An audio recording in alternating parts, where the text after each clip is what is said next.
안녕하세요. 유권자 여러분, 네티즌 여러분, 오마이뉴스 대표 오연호입니다.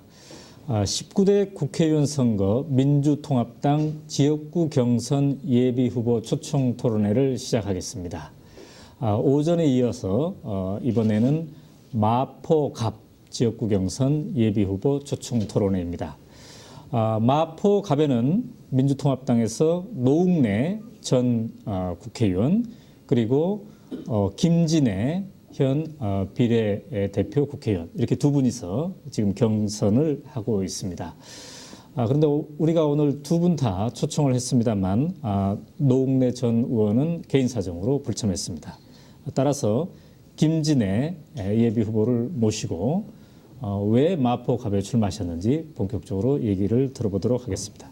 안녕하세요. 네, 안녕하십니까. 네. 굉장히 바쁜 하루를 보내고 있을 것 같습니다. 바로 이번 토요일 날이 경선이기 때문에 그렇죠. 상당히 바쁘고 특히 오늘은 사실 제주 강정마을을 가야 되는데 그걸 못 가서 사실은 굉장히 마음이 구름비 부담스럽습니다. 폭파가 시작됐다고 그렇습니다. 해서 네티즌들이 아주 분개하고 있죠. 네. 김진애 예비 후보께서는 이제 비례대표를 이렇게 했고요. 그 다음에는 또 그 전에는 용산에서도 출마해 본 적이 있는데 이번에는 이제 마포갑을 선택하셨어요. 네. 어떤 인연이 있는 건가요? 제가 이제 원래 마포갑은 저희 친정입니다. 네. 제가 이제 고등학교 때부터 이화여고 다닐 때부터 쭉 살았고요. 네. 아직까지 굉장히 많이 살아있어서 항상 마포 그러면 저한테는 그냥 친정. 또 제가 이제 공덕동 딸부잣집의 셋째 딸. 뭐 이렇게 해서 여기에 인연이 좀 많고요. 네. 그다음에 사실은 이제 그 제가 의정 생활을 하면서 평소에는 이제 4대강 전문가로 많이 알려져 있지만 사실은 제가 제 전공은 그 뉴타운 재개발 재건축 주택정책과 그렇죠. 개발 관련입니다. 네, 네. 그런데 이제 이쪽 마포갑 지역이 뉴타운 재개발 재건축에 여러 가지 문제를 많이 안고 있습니다. 네. 그래서 현지의 주민들께서 굉장히 도움을 많이 요청하셨고 저도 그 자문에 많이 응했습니다. 그렇군요. 그러면서 여기에 상당히 제가 할 일이 많다. 또 지지를 받을 만하다. 네. 또 아마 지금 경쟁 상대 후보보다는 제가 이런 문제를 풀 수 있는데 상당히 적합하다. 네. 이런 판단이 들어서 이쪽을 선택하게 됐습니다. 그런 거군요. 네. 자, 그러면 이제 우리가 공식적인 초청 토론회니까 우리 모두 발언을 그러니까 마포갑의 유권자를 향해서 이쪽 카메라 보시고 한 1분 정도 이렇게 해주시면 좋겠습니다. 네. 안녕하십니까. 마포갑 예비후보 김진애입니다. 사실 19대 국회가 상당히 중요하다는 얘기를 합니다. 이번 총선이 이른바 정초 선거에서 새로운 기반을 만드는 우리 사회의 기반을 만드는 이런 선거고 그리고 19대 국회의 역할이 굉장히 중요하다고 생각이 됩니다. 18대 국회가 사실 뭐 최악의 국회라고 저는 생각을 합니다만은 이 19대 국회에서는 정말 좋은 국회의원 이것이 필요하다. 그리고 특히 팀워크가 필요하다. 이런 생각을 하고 있습니다. 제가 이번에 캐치프레이즈로 MB 심판도 또 마포 현안도 김진애 이런 얘기를 하고 있습니다. 이번 선거의 화두가 이명박 대통령의 정권, 이명박 정권의 심판이고 그리고 마포의 현안이 뉴타운 재개발 재건축도 워낙 많기 때문에 이런 부분에서 풀어나갈 수 있는 사람은 도시 전문가 국회의원인 김진애가 가장 바람직하겠다. 더군다나 저는 지난 2년 동안 국회의원 하면서 나름대로는 적어도 일에 대한 성실함에 대해서는 검증받았다고 생각이 듭니다. 이제는 좀 훈련된 국회의원으로서 19대 국회에서 좋은 국회, 일하는 국회의원 그리고 성실한 국회의원으로 여러분의 곁에 있고 싶습니다. 네. 자, 이렇게 이제 모두 인사를 하셨는데요. 마포갑 그러면은 이제 우선 아현동도 떠오르고 그러는데 주로 어떤 동네들이 있습니까? 7개, 지금은 이제 동폐합에서 7개 동이 있습니다. 네. 공덕동, 아현동, 네. 도화동, 용광동, 대흥동, 염리동, 신수동 이렇게 7개 동이 있고요. 그 네. 안에는 이제 이전에 붙어 있던 뭐 노구산동이라든가 아마 토종 비결에 나온 토종동 이런 것도 좀 포함이 되어 있습니다. 네, 네. 아마 아현동을 금방 떠올리시는 거는 네. 아현 뉴타운 때문에 그러실 그러겠죠. 겁니다. 거기가 워낙 큰 데가 있는데 그 중에서도 아현 3구역 같은 경우에는 네. 굉장히 빨리 진행돼서 철거는 했는데 지금 4년째 공사가 진행이 되고 있지 않습니다. 그래서 그 주변을 보면 아현 시장이 네. 굉장히 유명한 시장인데 사실은 사면 초과예요. 주변에서 다 재개발로 철거는 했는데 네. 진행이 되고 있지 않아서 네. 이런 문제가 상당히 있습니다. 자, 그러니까 지금 말씀하시고 계시지만 마포 갑에 여러 가지 이제 지역 현안이 있을 텐데 예, 그에 대해서 제가 이제 여쭤보려고 하는데 지금 말씀하신 게 이제 뉴타운 문제를 먼저 하셨어요. 뉴타운 문제가 아무래도 가장 큰 현안입니까? 어떻습니까? 뉴타운 재개발 재건축을 다 합해서요. 네. 구역이 22개가 있습니다. 아, 마포 갑에만. 마포 갑에만. 거기다가 네. 마포에는 귀빈로를 중심으로 해서 도시 환경 정비 사업이라는 것이 또 10개가 있습니다. 아. 그래서 32개가 있어요. 이렇게 한 지역구에 이렇게 많은 데는 없습니다. 그리고 이제 그 중에는 아주 잘 추진되는 데도 있고요. 네. 또 제가 말한 것처럼 아현 뉴타운처럼 네. 철거만 하고 하나도 안 되는 데도 있고 또 어떤 구역은 찬반이 상당히 심해서 주민 갈등이 심한 데도 있습니다. 네, 네. 아 근데 혹시 아실지 모르겠습니다만은 네. 지난번 박원순 서울시장이 만든 출구 전략이 그렇죠. 사실은 지난해 연말에 네. 제가 국토해양위에서 네. 도정법과 도촉법을 상당히 많이 개정을 했습니다. 네. 거기에 제가 주도적인 역할을 했는데 네. 그것에 기반을 해서 이번에 박원순 시장이 안을 만든 것이거든요. 네. 그래서 지금 현장에서 적어도 몇 개 구역에 대해서는 뭐 이걸 하지 말라 이러는 게 아니고요. 네. 주민들의 의견을 받아서 네. 대안을 찾아내야 되는 것이 있습니다. 그리고 이것이 엮여 있어서 서로 갈등 때문에 잘 안 되고 있는 부분들이 있거든요. 네, 근데 사실은 빨리 가야 되는 데는 조금 빨리 갈 수 있도록 또 여러 가지 촉진을 해줘야 됩니다. 그래서 저는 그런 부분에 네. 제가 현장 감각을 갖고 있기 때문에 이런 부분에 사실 국회의원의 역할은 뭘 하라 말라 이러는 게 아니고요. 네. 여러 가지 갈등이 있을 때 그 사람들을 다 장으로 불러서 거기서 조율하고 갈등을 조정하는 데 저는 역할이 있다고 생각을 합니다. 그러니까 이제 마포 갑에 있는 재개발지구 뉴타운지구 이것이 다른 지역구 서울 지역의 다른 지역구에 비해서 가장 많습니까? 가장 많고요. 그리고 거기에는 사실 지금 이제 마포갑 같은 경우가 성격이 네. 토박이들이 한 반, 그 다음에는 이제 새로 아파트에 네. 들어오신 분들이 신주민들이 또 한 반 이렇게 있습니다. 네. 근데 지역에 오래 사시는 이 토박이 분들이 가장 고통을 받는 것이 바로 뉴타운 아, 재개발 그렇군요. 재건축 때문이고요. 네. 자, 그러면 이제 오랫동안에 이 도시 문제에 대한 전문가였으니까 어찌 보면 제대로 문제가 있는 지역의 전문가가 이제 가본 이제 그런 케이스에 해당되는데 아까도 말씀하셨습니다. 지금 박원순 서울시장의 이른바 뉴타운에 대한 출구 전략 그 기본 방안을 연구하는데 또 만들어주는데 많은 밑거름을 주셨다고 하는데 자 지금 마포갑뿐만 아니라 서울 지역의 수도권의 여러 다른 곳에서도 이 뉴타운 문제로 홍역을 앓고 있지 않습니까? 그렇습니다. 오늘은 우리가 짧은 시간이니까 간단하게 그러면은 김진애가 제시하는 해법의 핵심은 뭔가요? 한 1, 2분 안으로 정리한다면 핵심은 뭔가요? 그러니까 갈 수 있는 데는 빨리 갈 수 있게 해주고 그다음에 대안이 필요한 곳은 대안이 필요하고 그것에 대한 결정권을 주민에게 주자는 겁니다. 네. 그러니까 여태까지는 한 번 구역이 지정이 되면은 네. 돌아올 수 없는 강을 건너는 거거든요. 그러니까 계속 골모로 잡혀 있는데 이번에는 주민들이 그 사이에서 결정을 해서 네. 다른 대안을 선택할 수 있도록 하는 게 가장 큽니다. 그런데 지금 네. 지난 연말에 입법이 되고 지금 현장에서 굉장히 많은 논의들이 이루어지고 있습니다. 네. 이것이 사실은 이제 향후 뭐 네. 6개월에서 한 1년 동안에 여러 가지 대안들이 마련해질 텐데 제가 마포갑을 사실 상당히 모범적으로 이런 시범적으로 들 수 있는 이런 안을 좀 현장에 정착시켜 보고 싶습니다. 네. 저희가 그 박원순 서울시장이 당선된 후에 한 달 후에 저희가 모셔가지고 여러 가지 서울시 현안이 있는데 가장 어려운 게 뭐냐 그랬더니 이 뉴타운 문제라고 그러더라고요. 네. 그런데 김진애 지금 예비 후보께서 말씀하신 거는 해법을 찾았다 이렇게 말씀하셨는데 정말 김진애 의원이 지금 그 로드맵을 그린 대로 하면은 이게 제대로 되는 건가요? 아니 뭐 꼭 그렇지는 않습니다. 네. 모든 도시 문제라고 하는 건 이렇게 단칼에 들 수 있는 건 없습니다. 시간이 많이 걸리겠죠? 시간도 많이 걸리고 그다음에 그 과정에서 네.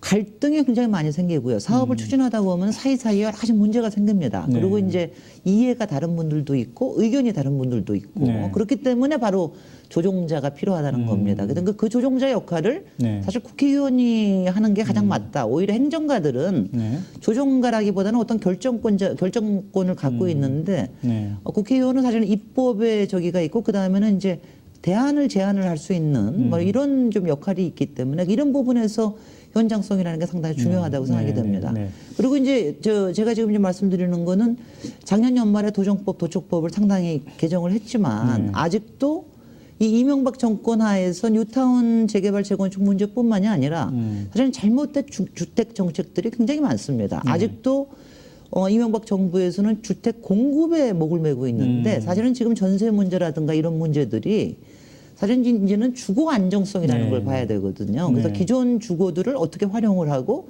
이것이 적시에 필요한 사람들에게 특히 네. 적당한 가격으로 제공될 수 있게끔 하는 그래서 저는 이 부분을 주거 안정성이라는 거를 봅니다. 그래서 네. 앞으로 우리의 주택 정책이 주거 안정성이라는 이슈를 중심으로 해서 재편되는 거 이런 네. 것에 19대 국회의 역할이 또 있다고 봅니다. 자, 그런데 이제 이명박 대통령이 당시 서울시장일 때 네. 이 뉴타운 정책을 주도하지 않았습니까? 그렇습니다. 근데 이제 그때 이 나라 전체에 또 이게 정책을 갖고 가는 건 참여정부였단 말이죠. 그렇습니다. 그때 그러면 왜 이렇게 제동을 걸지 못했을까? 또 이제 지난 선거에서 당시 한나라당뿐만 아니라 민주당에서도 뭐 뉴타운 정책을 내걸고 그런 면도 있었다는 거죠. 그때를 되돌아봤을 때 이쪽에 지금 이제 민주통합당에 몸담고 있는 여러 사람들이 혹시 반성할 점은 없을까요? 반성할 점 많죠. 네. 제가 뭐 너무 당내에서 비판을 많이 해서 당시에 참여정부 또 뭐 청와대에서 상당히 반성을 해야 되고요. 당시에 특히 열린우리당의 당시의 의원들은 정말 반성해야 될 부분들이 많습니다. 당시에 이런 법이 왜냐하면 이거는 당시에 근데 하도 부동산이 이제 열기가 세니까 또 이명박 시장의 당시 인기가 또 하늘을 찌르지 않았습니까? 그리고 집값 올려준다 그러니까 뭐 이런 부분들도 있는데 바로 그럴 때 중심을 잡아줘야 되는 게 국회거든요. 근데 그런 걸 못했다는 점에서 당시에 열린우리당과 참여정부의 참모들도 상당히 반성할 점이 있다고 생각을 합니다. 그래서 저는 사실 당시에 그런 부분에 편승했던 사람이 19대 국회에 다시 들어오기를 바라지 않습니다. 그렇기 때문에 제가 또 마포 갑에 출마하는 것도 이유가 되고요. 그렇습니다. 네. 자, 지금까지 이제 뉴타운 문제를 중심으로 지역 현안에 대한 얘기를 나누고 있는데요. 뉴타운 문제 말고 다른 것 중에서 핵심적으로 이 마포 갑에 이런 현안이 있는데 이거는 내가 풀어보겠다. 이렇게 좀 주안점을 두는 다른 거는 어떤 겁니까? 제가 오늘 마포 갑 주민들을 대상으로 해서 물론 제가 표를 호소해야 되겠습니다만은 저는 마포 갑 주민들께서 지역 현안만 풀라고 김진애를 택하지는 않으실 거라고 생각을 합니다. 그래서 아마 잘 아시다시피 제가 사실 19대 국회에서 가장 먼저 해야 될 것 중에 하나가 이 4대강 청문회. 그렇죠. 그다음에 지금 정말 재앙 사업이 되고 있는 이게 준공조차도 할 수 없는 이런 안전 문제까지도 재앙이 되고 있는 4대강 이것을 어떻게 풀어낼 거냐. 그리고 여기 있던 부실과 편법과 비리 이런 것들을 어떻게 파헤쳐 나갈 거냐. 여기에는 저는 뭐 절대적으로 준비된 청문위원이라고 생각을 합니다. 그러니까 4대강 청문회가 필요하다는 거죠? 그렇습니다. 그래서 저는 19대 국회에 꼭 필요한 국회의원 중에 하나가 사실은 저 아닐까 뭐 이런 생각을 하고 있는데. 그러니까 4대강 청문회라는 것은 그 2013년에 정권이 교체되기 전에 국회에서 과반을 만약에 차지한다면은 바로 하고 싶다는 거죠? 과반 차지 안 해도 해야죠. 네. 이번에 그동안 침묵했던 박근혜 지금 비대위원장도 그동안 침묵했던 거 반성해야죠. 이제 제대로 해봐야죠. 아직까지도 침묵하고 있지 않습니까? 이게 국회가 정말 이게 부끄러워해야 될 것이 제가 국토향에서 계속 일을 했습니다마는 4대강 얘기만 나오면 모든 사람들이 앵무새가 되거나 아니면 정말 꿀먹은 벙어리 노릇을 했습니다. 이 새누리당 의원들도 절대로 그 책임에서 자유롭지 않습니다. 그래서 해야 된다고 봅니다. 자, 지금 이제 4대강 문제의 심각성, 이 사업의 심각성은 계속 이제 지적이 되었는데 가장 최근에 그 현장을 찾은 거는 어디를 언제쯤 갔습니까? 바로 낙동강의 함안보 약 2주 전, 2, 3주 전에 갔는데요. 바로 그게 세골 현상 때문에. 그 현상이 어느 정도 심각했습니까? 그러니까 이제 보가 이렇게 있으면은요. 그 앞에는 27m가 강바닥에 파여나갔고 위쪽은 한 13m가 파여나갔습니다. 근데 이렇게 파여나가는 게 그동안 감춰온 것이 지난 여름부터 쭉 해왔던 문제입니다. 근데 이것이 덮었는데 또 파헤쳐 나가고 덮었는데 또 파헤쳐 나가고 이런 겁니다.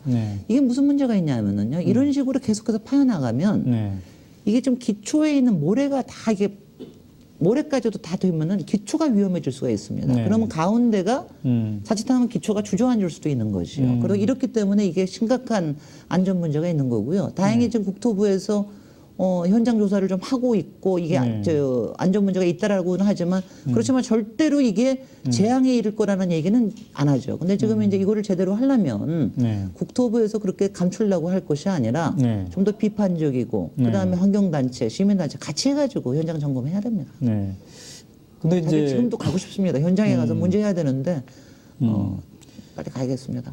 건축학을 공부하셨고 또 도시계획을 공부하시고 그랬는데 그 지금의 그 함안보의 사례를 말씀하셨습니다만 그 쇄골 현상의 심화 정도가 심각성 정도가 상당한 수준이라는 거죠. 저 외국의 경우에도 이 쇄골 현상이 볼을 만들면 항상 쇄골 현상이 있어서 독일의 라인강 같은 경우에는 매년 매일매일 하루에 6번씩 배가 가서 돌하고 모래를 거기다 갖다 지금도 놓습니다. 그렇게 하고 있다. 지금도 그렇게 하고 있습니다. 네. 그게 1년의 관리 운영비의 약 40%를 차지할 정도입니다. 근데 그렇군요. 지금 이런 경우가 앞으로 계속해서 거기다 콘크리트 부을 겁니까? 네. 콘크리트 붓고 나면 그 다음에 또 문제가 생기는 거거든요. 네. 그러니까 이거는 아주 근본적인 안전 문제가 있어서 지금 저는 전문가들과 그동안 쭉 얘기를 했습니다만 과연 네. 이 16개 보, 특히 낙동강의 8개 보가 이 과연 이대로 지탱할 수 있을 것인지에 대한 거는 심각한 고민이 필요합니다. 네. 그리고 제가 지금 요거를 마포하고 연결을 시키면 뭐 이게 4대강하고 마포가 무슨 관련이 있느냐 이런 얘기들을 이제 하시는 분이 있어요. 또 상대 후보도 그런 얘기를 하시는데 네. 사실은 마포의 새로운 주민들이 이제 아파트에 많이 사시는 주민들이거든요. 그렇죠. 이 주민들께서는 이 이명박 정권의 이 정말 부실과 그다음에 그야말로 그냥 무대뽀로 밀어붙이는 사업의 전형적인 것이 4대강 아닙니까? 네. 그래서 이 4대강을 제대로 파헤쳐야 된다. 그리고 이걸 제대로 바로잡아야 된다라고 하는 의견을 주시는 분들이 네. 사실은 새로운 주민들한테는 굉장히 많습니다. 네. 그런 점에서 저는 사실은 상당히 의식이 높은 주민들이 마포에 계시다라는 것을 저는 믿고 있습니다. 자, 그런데 이제 4대강에 대한 청문회를 해야 되겠지만은 네. 그동안의 뭐 비리라든지 이런 것들을 밝혀야 되겠지만은 이제 나중에 어떤 직접적으로 이걸 행정을 책임지는 예를 든다면 국토해양부 장관이라든지 이런 자리에 만약에 될 수 있다면 이 대안 그 이후에 대안은 어떻게 해야 되나요? 이거 이미 만들어 놓은 보도도 있는데 저희가 어떻게 해야 정권 되나? 잡고 제가 장관이 되면 네. 준비된 장관으로서 그때 얘기 드리겠습니다. 네. 네. 일부에서는 이걸 뭐 폭파해야 된다 이런 얘기도 하고 그러던데. 하여튼 저는 네. 폭력적인 말은 쓰고 싶지 않습니다. 네. 근데 지금 가장 중요한 거는 네. 지금 강이 엄청난 몸살을 앓고 있는데 네. 그 몸살이 지금 어디서 일어나고 있는지를 잘 모니터를 하는 게 가장 중요합니다. 그걸 검증을 해야 네. 그래야지 그 다음에 대한 대안도 나올 수 있습니다. 가령 예컨대 네. 지금 낙동강에서 지금 물을 담수를 하기 시작한다라고 그러는데 네. 사실 이렇게 담수하는 게 굉장히 문제가 될 수도 있습니다. 그래서 이제 그런 부분들을 여러 가지로 테스트를 해보는 것이 네. 굉장히 중요합니다. 거기다가 내년 홍수기를 절대로 지나봐야 되고요. 네. 올해입니다. 죄송합니다. 네. 올해를 지나봐야 되고요. 자, 그럼 이제 이번에는 본선 경쟁력에 대한 얘기를 좀 해보도록 하겠습니다.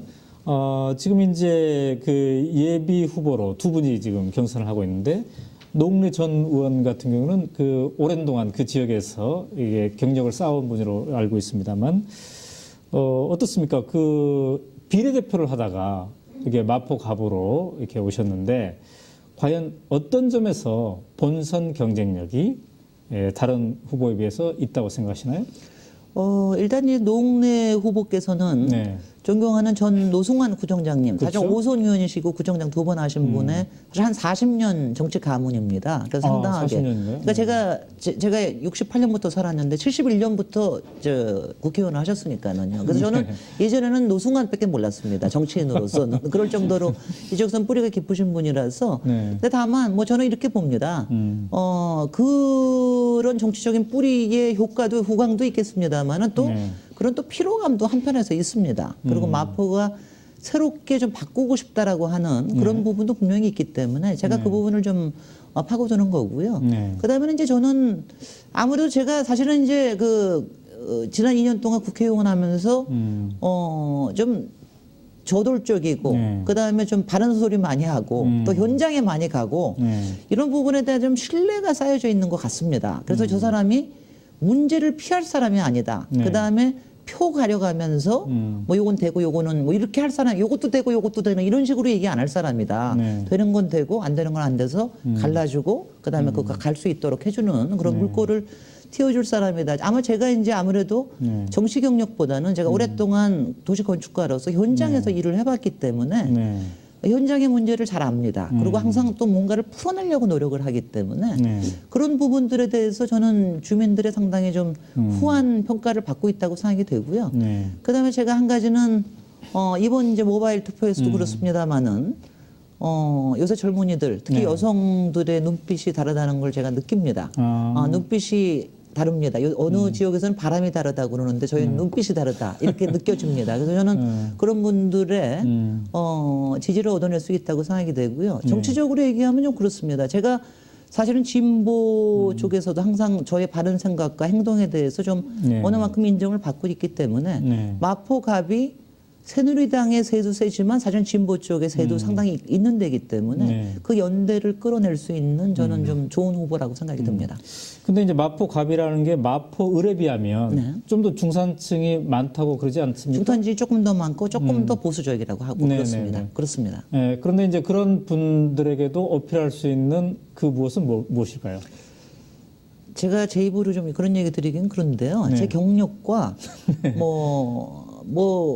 제 경력에 대해서 좀 인정해 주시는 분위기예요. 인정해 주시고 기대할 만하다. 그다음에 당신의 아이들에게도 좋은 또 역할 모델이 될 수 있다. 이런 생각들을 좀 해주시는 것 같다는 걸 느끼고 있습니다.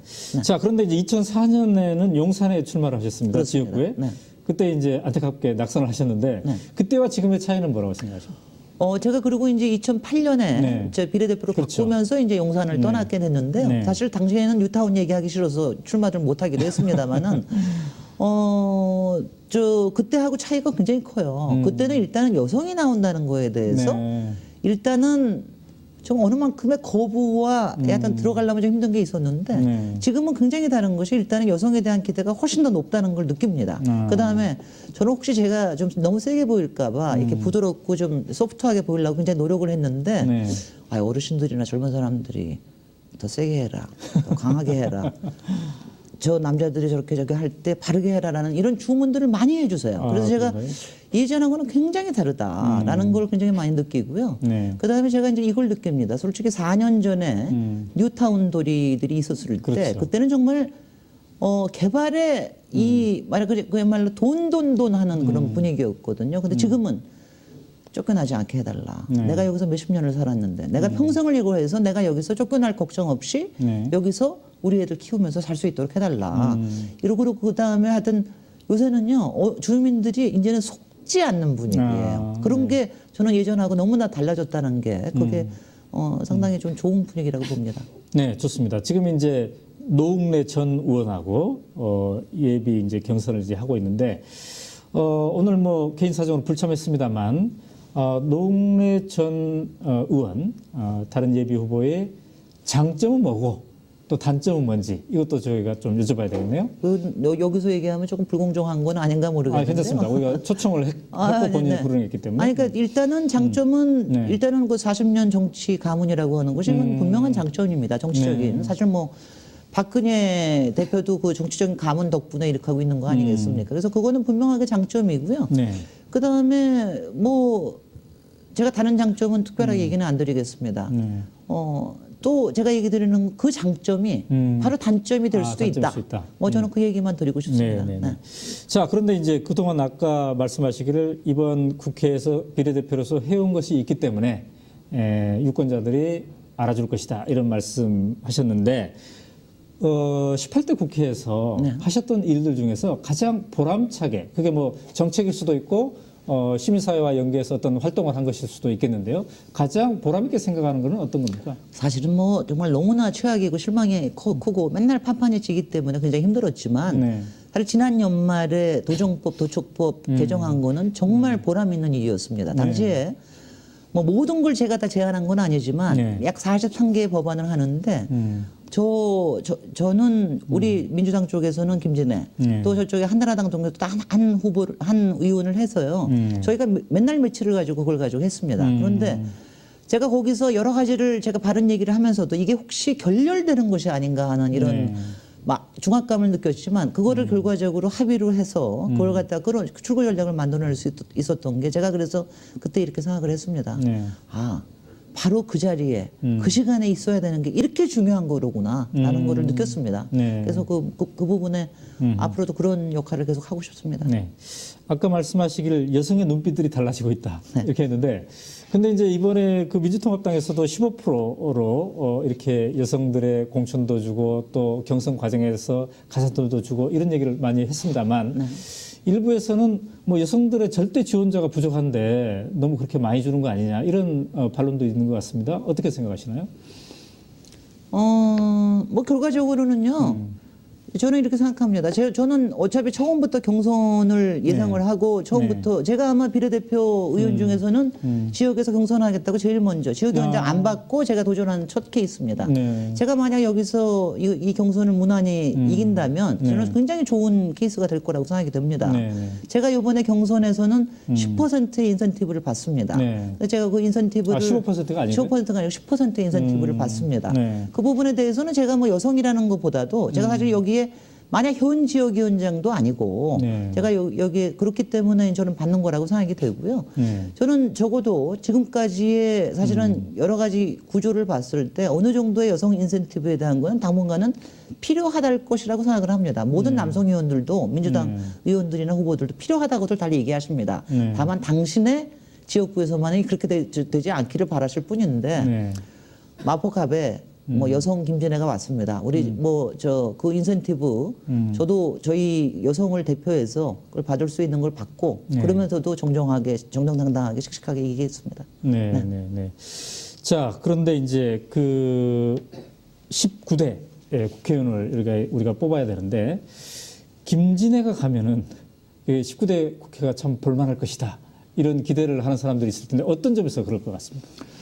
4대강 청문회 때문에 가장 많이 기대하시는 것 같고요. 네. 그거는 뭐 제가 가장 준비되어 있기 때문에 그러는 것 같고요. 네. 그다음에 뭐 이거 한 가지입니다. 제가 그러니까 뭐 트위터에서만 조금 알려져 있지만 제가 사실은 당내에서도 야성 있는 정치인이었습니다. 사실은. 근데 이제 제가 뭐 의총이라는 데서 좀 이제 좀 바깥으로 드러내지 않고 뭐 했는데 쓴소리를 하고 많이 그랬는데요. 아마 재선이 되고 지역구 의원이 되면 당내에서도 절대로 도사리지 않을 것이다. 네. 저 사람이 참 배짱이 있다. 그리고 바르다. 그다음에 일을 이렇게 풀어나갈 줄 안다라고 하는 그런 것 때문에 그런 부분에서 아마 제가 분명하게 역할을 할 것입니다. 그리고 제가 19대가 절대적으로 어떤 18대처럼 일당으로 기울지는 않을 거거든요. 상당한 부분의 협상과 또 합리적인 그 대화가 필요한 국회가 될 거라고 생각을 하는데 그 부분에서 제가 또 상당히 역할을 할 거라고 생각이 됩니다. 제가 굉장히 강성으로 보이지만 제가 또 협상이나 타협이나 또 이거를 갖다 합리적인 기준 하에서 앞으로 갈 수 있게끔 하는 부분. 그렇다고 절대로 원칙은 잃지 않습니다. 네. 걱정하지 마십시오. 근데 이제 18대 비례로 활동하셨는데 활동 중에 좀 아쉬웠다. 이런 데면 어떤 거고 19대 때는 그걸 어떻게 극복할 예정입니까? 18대에서 민주당이 그야말로 모든 점에서 야당다운 야당이었냐 하면 그렇지 못합니다. 네. 저는 그거는 뭐 아쉽게 생각을 합니다. 네. 어느 만큼의 민주노동당 지금 현재 진보통합당과의 연대를 어느 만큼 했습니다마는 충분히 하지 못했습니다. 그리고 무엇보다 국민들이 그걸 이렇게 크게 인정을 해주시지 않기 때문에 네. 근데 지금 이제 민주통합당으로 다시 태어나고 그리고 저희가 19대 국회를 이제 이끌어 나갈 때 네. 이제는 이제 야당다운 야당이라는 것뿐만이 아니라 말하자면 정권을 되찾을 만한 네. 그리고 정권을 할 만한 이런 이제 당으로 보여야 되는데 그런 부분들을 잘해 나가야 되고 저는 또 제가 그 부분에 대해서는 제가 좀 한 역할을 해보겠다라는 생각을 갖고 있습니다. 네. 자, 마지막 질문입니다. 그 이제 상대 새누리당에서는 신영섭 전 그 구청장이 공천을 받은 것 같습니다. 이분이 선정된 것에 대해서 상대 파트너로서 어떻게 생각하시나요? 자신이 더 있습니까? 아니면 좀 우려가 되는 게 있습니까? 뭐 당내 글쎄 친박 친이 여러 가지 역학 때문에 마지막에 이렇게 낙점이 된 것 같아요. 저는 솔직히는 새누리당도 경선을 할 것이다라고 하는 만큼 예측했는데 조금 의외였습니다. 네, 네. 그만큼 이제 했는데 전 구청장인데 네. 저는 사실 여태까지는 상대로 생각을 안 했었거든요. 그래서 그저께부터 이제 생각을 하기 시작을 했는데 네. 사실은 신영섭 구청장이 계실 때 뉴타운 재개발 재건축의 마포갑의 문제가 심각해졌습니다. 당시에 이명박 전 시장이 문제를 만들었고 네. 문제를 좀 했고 그것을 집행했던 것이 신영섭 전 구청장이기 때문에 그 부분에서 분명히 각을 세워볼 예정입니다. 네, 오늘 초청 토론회를 마감해야 될 시간이 됐군요. 한 1분 내지 2분 정도 마무리 인사해 주시면 좋겠습니다. 예. 자, 이제 내일부터 모바일 투표가 진행이 됩니다. 내일과 모레가 모바일 투표. 그리고 이번 토요일 10일에는 경선 현장 투표가 진행이 됩니다. 이번 경선에서 제가 씩씩하고 당당하게 임하지만 이번 경선에서 제가 만약 이긴다면 이것은 사실 그 우리 새로운 유권자 그리고 새로운 변화의 바람을 원하는 유권자의 승리라고 제가 생각을 합니다. 제가 바로 국민 경선 모바일 투표 이것을 믿고 사실 이번에 지역구에 도전을 했고 이번 경선에서 임하고 있습니다. 끝까지 이 모바일 투표와 현장 투표에 응하셔서 많은 지지와 그리고 국민 참여를 이끌어 주시기 바랍니다. 감사합니다. 네. 네, 지금까지 오마이뉴스와 커널뉴스가 함께 마련하여 민주통합당 지역구 경선 예비후보 초청 토론회 마포 가편을 전해드렸습니다. 오늘 나와주신 김진애 의원님 감사합니다. 감사합니다.